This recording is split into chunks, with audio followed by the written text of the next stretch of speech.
Students, हम लोग करते हैं breathing and exchange of gases. इसमें in previous lecture we finished with the regulation of breathing, regulation of respiration.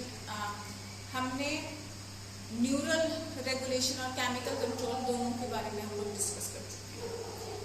तो अभी हम लोग नेक्स्ट टॉपिक पे मूव ऑन करते हैं। Today's topic that I will start with is hypoxia.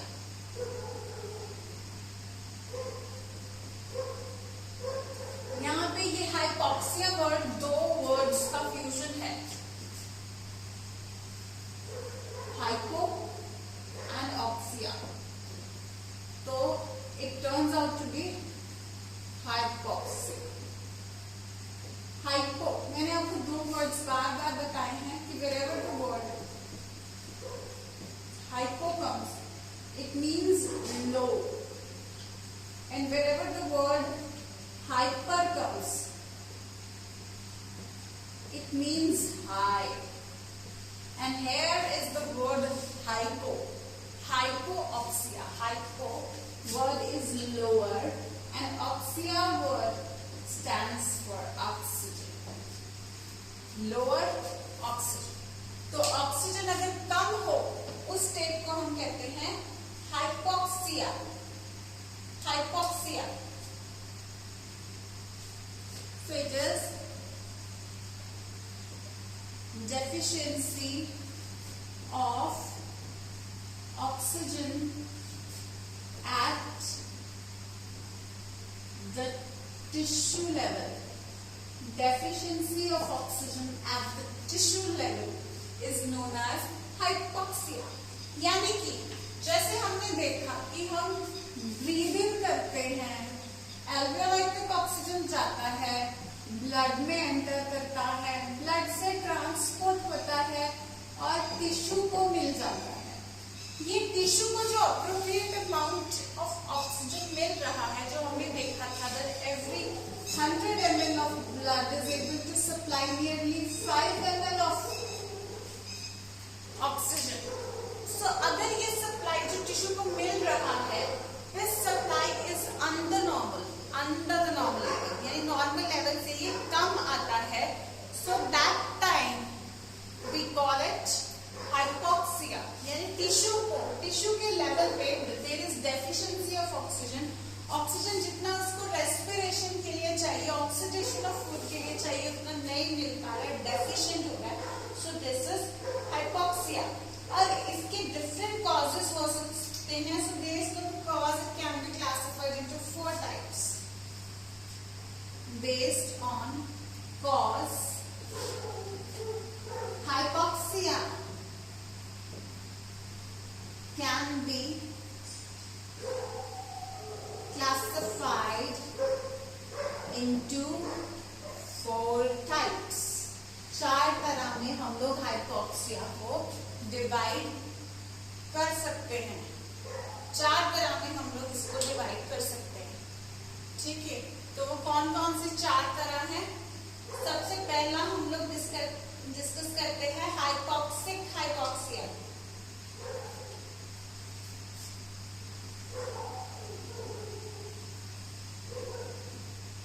Hypoxic hypoxia, ठीक है। नेक्स्ट इसका आता है anaemic hypoxia.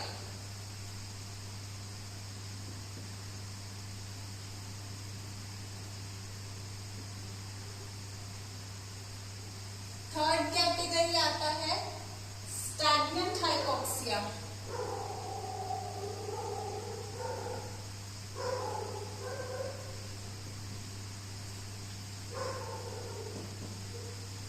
Fourth category histotoxic hypoxia. वैसे तो नाम ही बहुत क्लियर कर रहा है कि क्या क्या मतलब है, but still I will clarify it.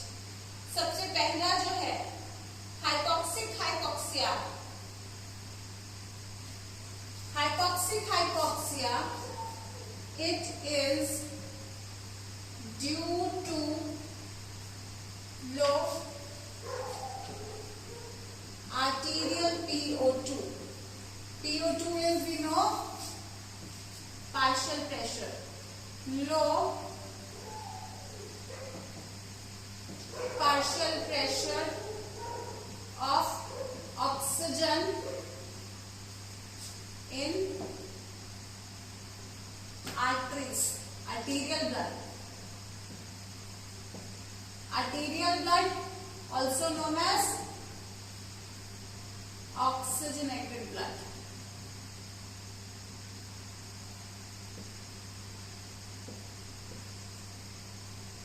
ठीक है, so hypoxic hypoxia is due to low arterial PO2. low arterial PO2 यानी कि आर्टरीज में जो ऑक्सीजनेटेड ब्लड होता है, हमने किया था ना वैल्यूज की थी पर्टिकुलरली कि उसमें कितना कितना पार्शियल प्रेशर होता है, तो उस ऑक्सीजनेटेड ब्लड में अगर आर्टीरियल प्रेशर कम हो that is known as hypoxic hypoxia. So इस केस में हमने जो मेनली हाइपोक्सिया की डेफिनेशन की कि टिश्यू को ही ऑक्सीजन कम जा पा रही है. टिश्यूज को ऑक्सीजन कम जाने का अगर ये रीजन है कि आर्टरीज में ही ऑक्सीजन कम है, so that is hypoxic hypoxia. Arteries में यानी ऑक्सीजनेटेड ब्लड में ही ऑक्सीजन कम है, दैट इज हाइपोक्सिक हाइपोक्सिया. और इसका भी क्या कारण हो सकता है, आगे कॉज का भी कॉज देखते हैं हम. अगर कोई इंसान आर्टरीज में कैसे आएगा ब्लड, आर्टरीज में ऑक्सीजन कहाँ से आता है, एटमॉस्फेयर से आता है. तो एटमॉस्फेयर में ही अगर ऑक्सीजन कम हो, एटमॉस्फेयर में ही अगर ऑक्सीजन कम हो, so cause is low PO2 in atmospheric air. Where does this happen? It happens in mountains whenever we go at higher altitudes.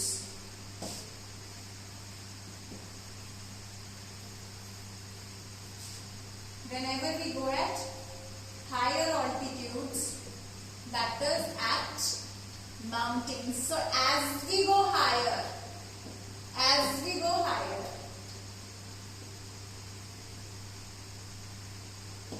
तो एटमॉस्फेयर में जो है वो ऑक्सीजन जो है वो कम होता रहता है. तो एटमॉस्फेयर में जो ऑक्सीजन कम होता रहता है, उस वजह से हम सांस लेंगे तो उसमें भी ऑक्सीजन कम जाएगा, उसमें भी ऑक्सीजन कम जाएगा. ठीक है, तो ब्लड में ऑक्सीजन कम जाएगा, ब्लड में यानी ऑक्सीजनेटेड ब्लड में कम जाएगा, तो उस वजह से टिश्यूज में भी कम जाएगा. सो ये माउंटेन्स में होता है. इससे रिजल्टेंट डिसऑर्डर जो आता है वो माउंटेन सिकनेस आता है, हाइपोक्सिक हाइपोक्सिया से रिलेटेड. यानी कि ये पेशेंट को सांस लेने में स्टार्टिंग में दिक्कत आनी शुरू हो जाती है, चक्कर आने शुरू हो जाते हैं, नीला पड़ जाता है, बहुत इसको रेस्पिरेशन में दिक्कत आती है. प्रॉपर डिसऑर्डर्स जब स्टार्ट करेंगे फिर हम माउंटेन सिकनेस करेंगे और देखेंगे कि पेशेंट माउंटेन सिकनेस से कैसे रिकवर होता है, ये भी हम देखेंगे. नेचुरली रिकवर हो जाता है, ये शॉर्ट टर्म होता है उसमें कि थोड़े टाइम के लिए वहां पहाड़ों पे गए, आप लोगों ने शायद ज्यादातर ऑब्जर्व किया होगा, पहाड़ों में अचानक से गए. As we go higher actually क्या होता है कि एटमॉस्फेयर में ऑक्सीजन कम है, तो बॉडी नॉर्मली हमारा जितना हीमोग्लोबिन है, जितने आरबीसी है, उसके साथ उतने अकोमोडेट नहीं करता. तो ब्लड सप्लाई यानी प्रॉपर सारे बॉडी पार्ट्स को प्रॉपर ऑक्सीजन नहीं पहुंच पा रहा है, यानी हाइपोक्सिक हाइपोक्सिया. तो ये हाइपोक्सिक हाइपोक्सिया ब्रेन टिश्यू को भी हो जाता है, ब्रेन टिश्यू को हो जाता है, उसके पास प्रॉपर ऑक्सीजन नहीं पहुंच पा रहा. तो जब वो सांस लेते हैं तो ब्रेन को नहीं पहुंच पाता, तो brain doesn't perform those activities nicely. तो क्या होना शुरू हो जाता है, चक्कर आने शुरू हो जाते हैं. तो ऐसे लोगों को ज्यादा चक्कर आ जाते हैं, नीले पड़ जाते हैं. ठीक है, तो that is known as mountain sickness. लेकिन धीरे धीरे फिर वो कैसे रिकवर करता है, क्योंकि क्या है, ऑक्सीजन को किसने कैरी करना है, mainly 97% of oxygen is carried by haemoglobin. तो वो हीमोग्लोबिन फिर बॉडी क्या करती है कि अच्छा बेस एनवायरमेंट में आके तो बॉडी ज्यादा से ज्यादा हीमोग्लोबिन बनाना शुरू कर देती है. हीमोग्लोबिन कहाँ होता है, आरबीसी के अंदर, तो बॉडी ज्यादा से ज्यादा आरबीसी बनाना शुरू कर देती है. फिर ये सारा जो प्रोसीजर है फिर ये नॉर्मलाइज होना शुरू हो जाता है. ठीक है, so hypoxic hypoxia is mainly when it occurs in mountain sickness, जहाँ पे एटमॉस्फेयर में ही जो है लो एटमॉस्फेरिक ऑक्सीजन होगी, लो PO2 इन एटमॉस्फेरिक एयर, जिसकी वजह से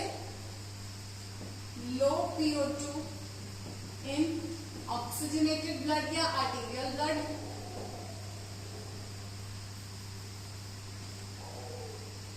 या आर्टीरियल ब्लड जो भी हम कह सकते हैं. ठीक है, अब लो इधर जाएगी, सो लो ऑक्सीजन हम कहते हैं क्या कह रहे हैं, लो ऑक्सीजन रीचेस द टिश्यूज, जो कि हम इसमें कह रहे हैं कि deficiency of oxygen at the tissue level. So this is how this hypoxia results. ठीक है. नेक्स्ट हम आते हैं एनेमिक हाइपोक्सिया पे. एनेमिया वर्ड फिर से बता दें. ठीक है. इट इज रिलेटेड टू, जैसे okay I will drop this much portion. Okay.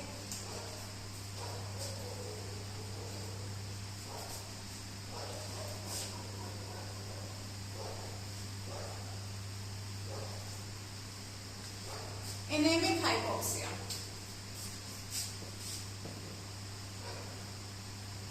ये वर्ड भी दो वर्ड से बना. हाइपोक्सिया तो चलो हमें अभी समझ आ गया. Anaemic stands for anaemia. Remember what is anaemia? I told you normal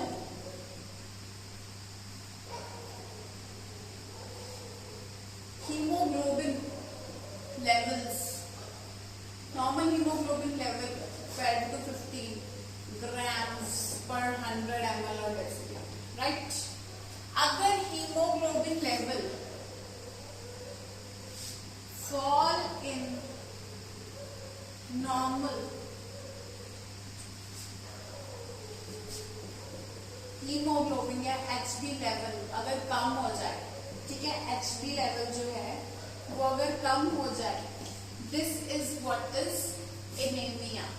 देखो नॉर्मल हीमोग्लोबिन लेवल कम हो जाए या हम कह लें कि आरबीसीज भी अगर कम हो जाए तो वो भी एक haemoglobin is a big topic again, sorry anaemia is a big topic again. ठीक है. तो जब भी ऑक्सीजन को नहीं पहुंचा पाता हीमोग्लोबिन या आरबीसी काउंट कम हो गए हैं उस वजह से हीमोग्लोबिन काउंट कम हो गया है, या ओवरऑल अकेला हीमोग्लोबिन काउंट कम हो गया है, ठीक है, या आयरन डेफिशिएंसी के कारण कम हो गया, there are multiple reasons, right. So mainly अगर हीमोग्लोबिन लेवल कम है, तो अगर हीमोग्लोबिन ही कम है तो वो क्या है, ऑक्सी हीमोग्लोबिन नहीं बना पाएगा और ट्रांसपोर्ट नहीं कर पाएगा ब्लड को. So that will be anaemic hypoxia. So how can we define it? Due to low hemoglobin or blockage of oxygen binding sites of hemoglobin. So it is due to low levels of hemoglobin or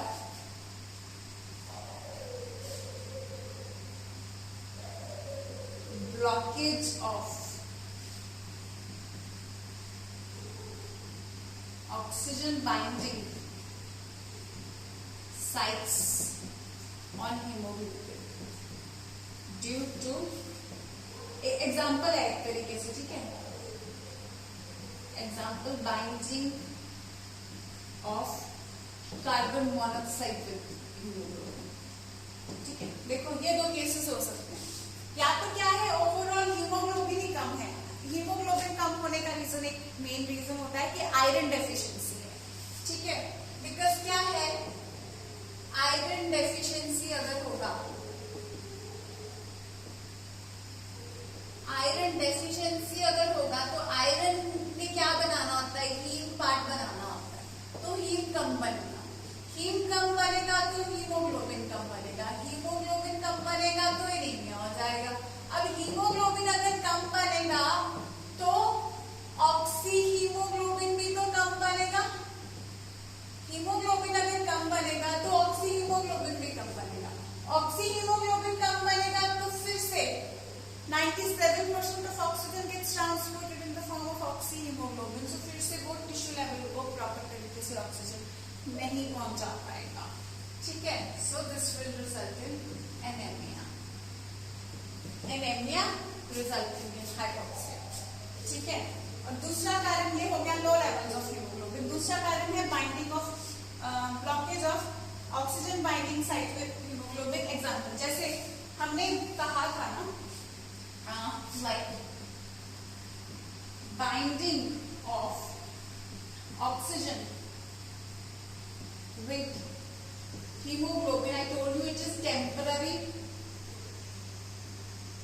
and reversible, and this phenomenon, we call this phenomenon as oxygenation temporary और reversible है, क्योंकि tissue के पास जाके इसको oxygen और haemoglobin को अलग हो जाना होता है और ऑक्सीजन उसको दे देना होता है टिश्यू को। लेकिन अगर हीमोग्लोबिन, मैंने आपको बताया हीमोग्लोबिन की एफिनिटी ऑक्सीजन के साथ ज्यादा होती है as compare to carbon dioxide. That is why only 20 to 25% of carbon dioxide gets transported in the form of carbaminohemoglobin, whereas 97% of oxygen gets transported as oxyhemoglobin. That is in the bound state with hemoglobin. If we talk about 97% of oxygen gets transported bound with hemoglobin, whereas only 20-25% is bounded, being transported with hemoglobin. If we talk about carbon dioxide, but oxygen से भी ज्यादा, बहुत ही ज्यादा affinity होती है carbon monoxide की। Haemoglobin के साथ affinity की बात कर रहे हैं, और जो हीमोग्लोबिन कार्बन मोनोऑक्साइड के साथ बॉन्ड बनाता है दैट इज टेम्पररी और रिवर्सिबल नहीं होता, वो परमानेंट और इरिवर्सिबल होता है। बताया था ना मैंने आपको, तो वो परमानेंट और इरिवर्सिबल होता है। तो अगर नॉर्मली जैसे अंगीठी जलती को जाएगी, दरवाजे सारे बंद हैं, ऑक्सीजन बाहर से नहीं आ रही है, अंगीठी जल रही है, उसमें incomplete combustion of the coal हो रहा है, सो कार्बन डाइऑक्साइड की जगह कार्बन मोनोऑक्साइड प्रोड्यूस होगा। क्यों? देखो ऑक्सीजन इनफ है तो कोल सी होता है ना, कार्बन होता है, सिंपल, तो कार्बन डाइऑक्साइड प्रोड्यूस करेगा। अगर ऑक्सीजन कम है तो वो कार्बन मोनोऑक्साइड प्रोड्यूस करना शुरू कर देगा, ठीक है, तो वो कार्बन मोनोऑक्साइड प्रोड्यूस करना शुरू कर देगा। तो ये कार्बन मोनोऑक्साइड का हीमोग्लोबिन के साथ बड़ा ही ज्यादा लगाव होता है और हीमोग्लोबिन को पकड़ लेता है, हीमोग्लोबिन को बुक कर देता है। हीमोग्लोबिन को जब ये बुक कर देता है तो haemoglobin is now not available for oxygen, तो ऑक्सीजन के लिए वो अब अवेलेबल नहीं होगा। यानी कि हम कह सकते हैं कि available oxygen, available haemoglobin is less, so as to bind with oxygen available haemoglobin is less, क्योंकि इसका बॉन्डिंग परमानेंट और इरिवर्सिबल पकड़ के इसने आधा हीमोग्लोबिन कम ही कर दिया, whatever is available for making oxyhaemoglobin कम कर दिया। अगर ज्यादा पूरा रूम भरा होगा तो पूरा ही बुक कर दिया, तो इस टाइम पे ऑक्सीजन इसके साथ बुक नहीं हो पाएगा, फिर से बुक नहीं हो पाएगा, तो क्या है हीमोग्लोबिन, एक्चुअली आप कह सकते हैं कि हीमोग्लोबिन बुक हो गया, बिकॉज कार्बमिनो हीमोग्लोबिन इसके साथ बाइंड कर गया, तो हीमोग्लोबिन अवेलेबल कम होगा, तो फिर से ऑक्सी हीमोग्लोबिन कम होगा। ऑक्सी हीमोग्लोबिन कम बनेगा आर्टीरियल ब्लड में, यानी कि या ऑक्सीजनेटेड ब्लड में जो है PO2 हम कह सकते हैं इज लेस इन कहां पे, आर्टीरियल ब्लड। फिर से क्या हो जाएगा कि टिश्यूज को कम जा पाएगा। सो यहाँ पे रीजन क्या था, हीमोग्लोबिन की अनअवेलेबिलिटी, इसलिए हम उसको एनीमिक कह रहे हैं। हाइपोक्सिक, देखो हाइपोक्सिक हाइपोक्सिया, कम ऑक्सीजन की वजह से, बाहर ही कम ऑक्सीजन है उसी की वजह से अंदर ऑक्सीजन की कमी हो गई, टिश्यूज को ऑक्सीजन की कमी हो गई। एनीमिक हाइपोक्सिया, एनीमिया की वजह से, एनीमिया किसको कहते हैं, हीमोग्लोबिन कम, हीमोग्लोबिन कम होने की वजह से, एनीमिया की वजह से हाइपोक्सिया हो गया। हीमोग्लोबिन कम दो कारण से हो सकता है, या तो वो बुक हो गया, कार्बोमिनो हीमोग्लोबिन कार्बोक्सी हीमोग्लोबिन उसका बन गया। देखो जब कार्बन मोनोऑक्साइड के साथ ये बाइंड करता है, जब कार्बन डाइऑक्साइड के साथ बाइंड किया तो कार्बोमिनो हीमोग्लोबिन, लेकिन जब कार्बन मोनोऑक्साइड के साथ जो हम कह रहे हैं temporary bonding, permanent irreversible bond बनता है, इट मेक्स कार्बोक्सी हीमोग्लोबिन है। रिमेंबर दिस वर्ड, ठीक है, कार्बोमिनो हीमोग्लोबिन कार्बन डाइऑक्साइड के साथ बनाता है, ऑक्सीजन के साथ हीमोग्लोबिन बाइंड करता है, या भूल जाते हैं इसलिए बार बार बता रही हूं आपको, oxygen with haemoglobin, oxyhaemoglobin, haemoglobin with carbon dioxide, carbamino haemoglobin, मीनो हीमोग्लोबिन।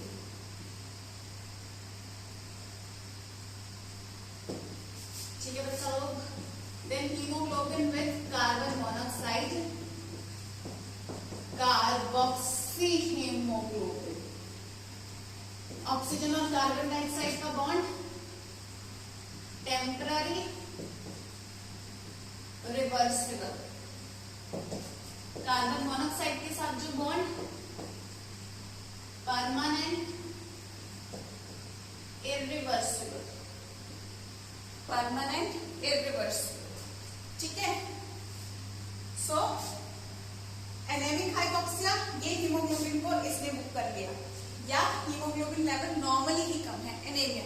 और एनीमिया जो है नॉर्मली ज्यादातर हमें फीमेल्स में, एक क्वेश्चन और मैं एनीमिया पे आपको बता दूं, एनीमिया की बात चल ही रही है तो ये फीमेल्स में थोड़ा ज्यादा होता है, बिकॉज इंडियन फीमेल्स में ये बहुत ज्यादा कॉमन है क्योंकि इतना डाइट इतनी अच्छी नहीं है। दूसरा मेंस्ट्रुअल साइकिल, मेन जो रीजन है वो इसका है, मेंस्ट्रुअल साइकिल की वजह से भी जो है एनीमिया फीमेल्स में ज्यादा होता है, ठीक है, because of blood loss during menstrual cycle. चलो coming back to the topic, we discussing hypoxia. Hypoxic is the reason of hypoxia. Hypoxia मतलब ऑक्सीजन की कमी, लेकिन यहाँ कहाँ पे कमी की बात कर रहे हैं? टिश्यू लेवल पे। टिश्यू लेवल पे कमी है due to hypoxia in the atmosphere level, so hypoxic hypoxia, ठीक है। एनेमिक हाइपोक्सिया, देखो एटमॉस्फेयर में कमी, सो आर्टेरियल CO2 में कमी, सो टिश्यू में कमी। एनेमिक हाइपोक्सिया एनीमिया की वजह से, यानी कि हीमोग्लोबिन कम होने की वजह से। जैसे मैंने आपको बताया फीमेल्स में ऑक्सीजन की कमी हो जाती है, फीमेल्स में हीमोग्लोबिन की कमी हो जाती है बिकॉज आयरन डेफिशिएंसी ज्यादा होती है। तो आयरन डेफिशिएंसी डाइट की वजह से भी हो सकती है, दूसरा मेंस्ट्रुअल साइकिल की वजह से भी हो सकती है।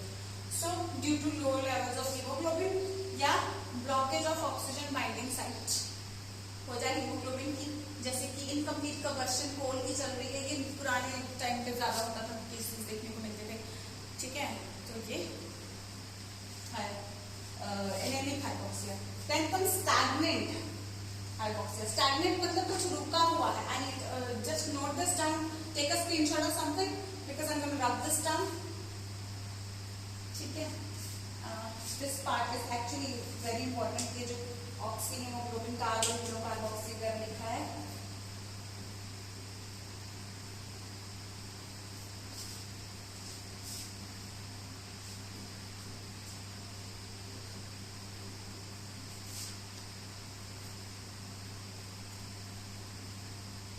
I'm going to choose down things I'm going to rub.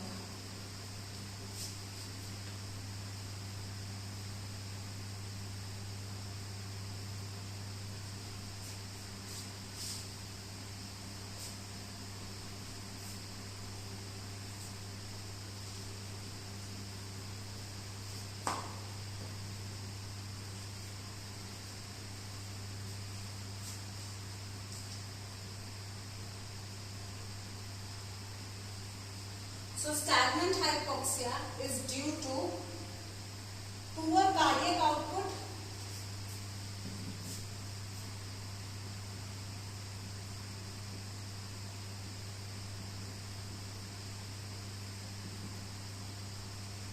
or local vasoconstriction.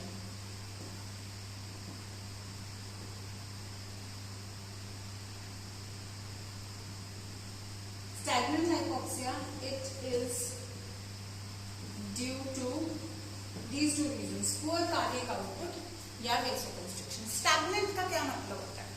देखो stagnant का मतलब होता है खड़ा। जैसे आप लोग नॉर्मल, जैसे एक डेली लाइफ से रिलेटेड टर्म से आपको समझाऊंगी। जैसे आप लोग कभी सुनते थे ना कि रुका हुआ पानी नहीं होना चाहिए, उसके ऊपर मच्छर एक्यूमुलेट हो जाते हैं, ये टर्म आपने सुना होगा। वहां पे कहते हैं avoid stagnant water, avoid collection of stagnant water. Stagnant मतलब जो रुका हुआ है, रुका हुआ पानी, ठीक है। जैसे आप लोग देखते हो कई बार कुछ पानी ऐसा है हो जाता है जो खराब हो रहा होता है, कुछ छप्पड़ सौड़ा थिंक, वहां पे पानी रुका हुआ होता है, बहुत ज्यादा गंदगी एक्यूमुलेट हो जाती है वहां पे, सो दैट इज रुका हुआ है ना, उसको हम बोलते हैं स्टैग्नेंट वाटर, रुका हुआ।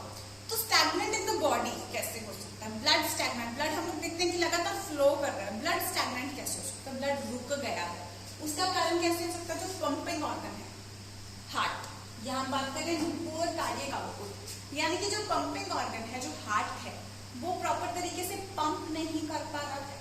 जो नॉर्मल कार्डियक आउटपुट, वी से normal cardiac output is 5 litres, ठीक है। स्ट्रोक वॉल्यूम, हर एक स्ट्रोक में 70 मिलीलीटर्स ऑफ ब्लड पंप करता है हार्ट।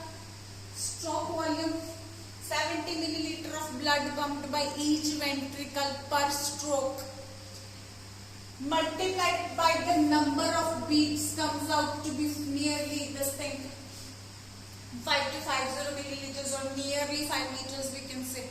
अगर ये पंपिंग ऑर्गन या इसके वॉल्व्स में कोई डिफेक्ट है, it is not able to pump the right amount of blood it has to pump. See, the blood carries oxygen, the blood carries RBCs carry oxygen, even some amount is carried by plasma. So blood in short carries oxygen. Now how this blood reaches body tissues? ये जो heart होता है,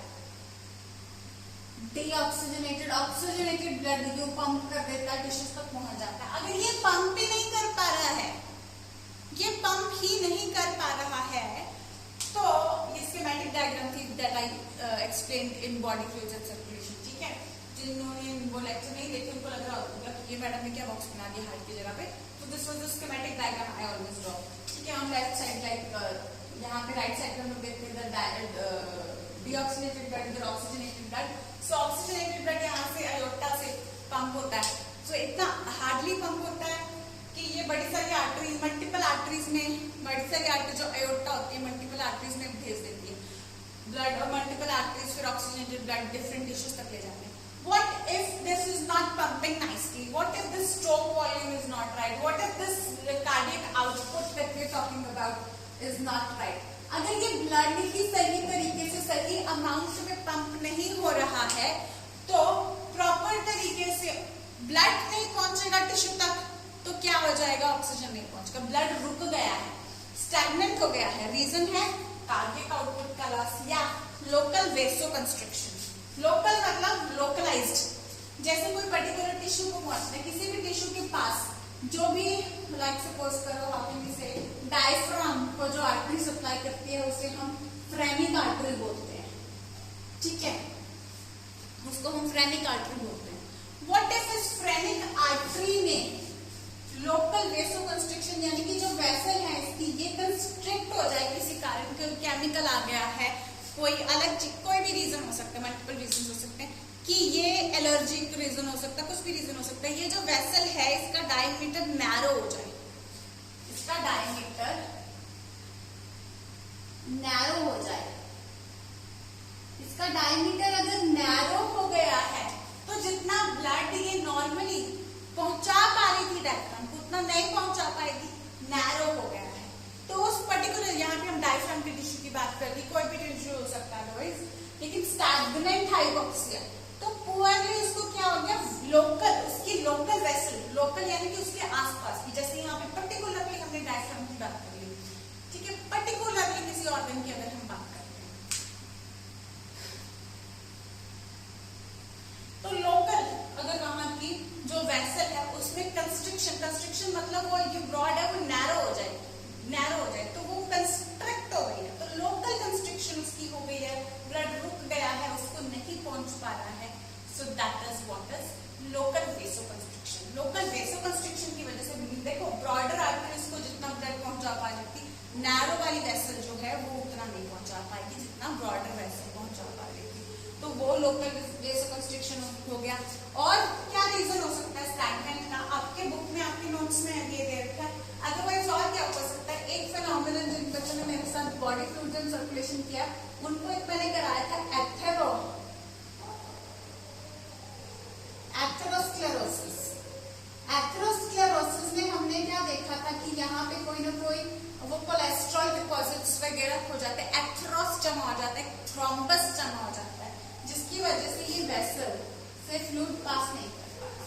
तो किसी भी एक vessel से ये फ्लूइड पास नहीं कर पा रहा है तो फिर भी वो प्रॉपर सप्लाई नहीं पहुंचा पाएगी. So atherosclerosis can be another cause. हो सकता है हार्ट की ही किसी वेसल में ये हो जाए क्योंकि हार्ट ने आगे सप्लाई करना है, या हो सकता है उस पर्टिकुलर ऑर्गन को जो सप्लाई जा रही है उसमें ये एथेरोस, ये थ्रोम्बस, दिस थ्रोम्बस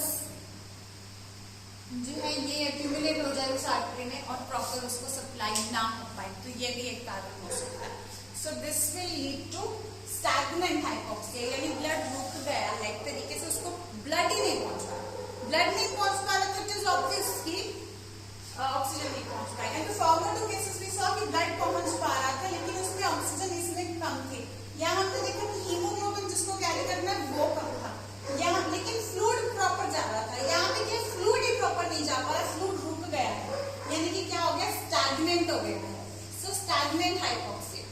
ठीक है, ये हो गया स्टैग्नेंट हाइपोक्सिया। अभी हम लास्ट पे आते हैं, हिस्टोटॉक्सिक hypoxia.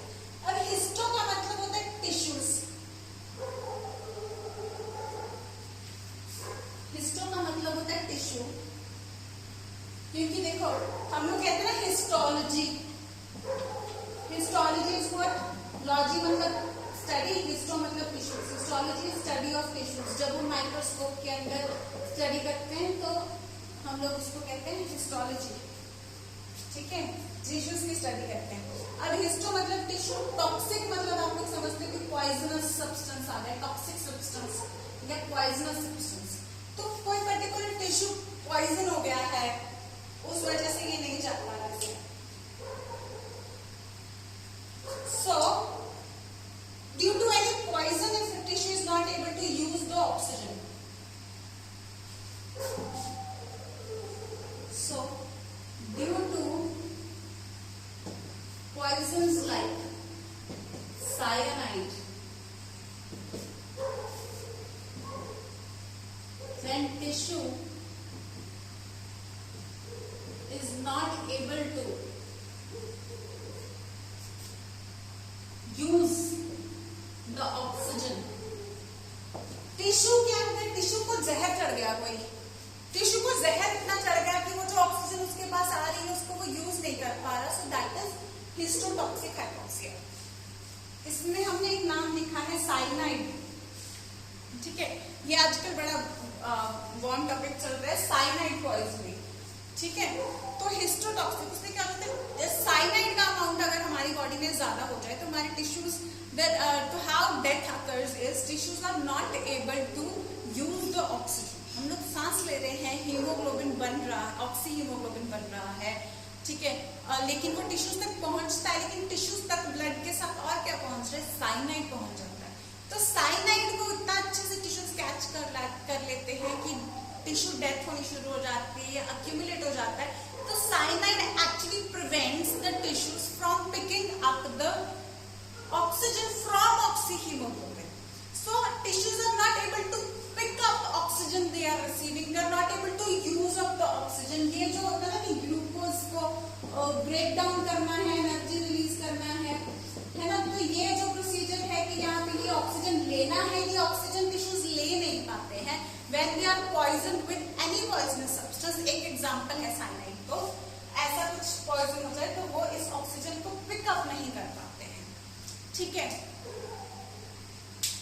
So that is histotoxic hypoxia, यानी tissues have been toxicated so much that they are not able to take up the oxygen. Tissues में जहर अक्यूमुलेट हो गया और वो जहर की वजह से ऑक्सीजन ले नहीं पा रहे, सो हिस्टोटॉक्सिक। देखो सबके नाम बता रहे हैं, hypoxia deficiency of oxygen for any tissue, hypoxic hypoxia environment में ऑक्सीजन की कमी, रिजल्टेंट ब्लड में ऑक्सीजन की कमी, रिजल्टेंट ऑक्सीजन पिकअप में कमी, यूज में कमी। Anaemic hypoxia, anaemia, haemoglobin deficiency हो गया या हीमोग्लोबिन बुक हो गया by like substances like carbon monoxide.